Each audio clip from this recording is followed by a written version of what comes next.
Hey there, in this quick video I'm going to show you how you can reset the Dyson air filter if you're going to have the F symbol there, the clear, the F.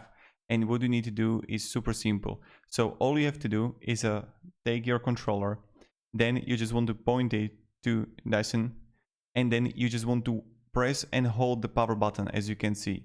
So you just want to point it out, press and hold until you're going to find that it's going to like illuminate the parts. You just want to hold like 10, 15, 20 seconds, and then it's going to clean out, and automatically it's going to reset. So again, you're going to have the Dyson Air.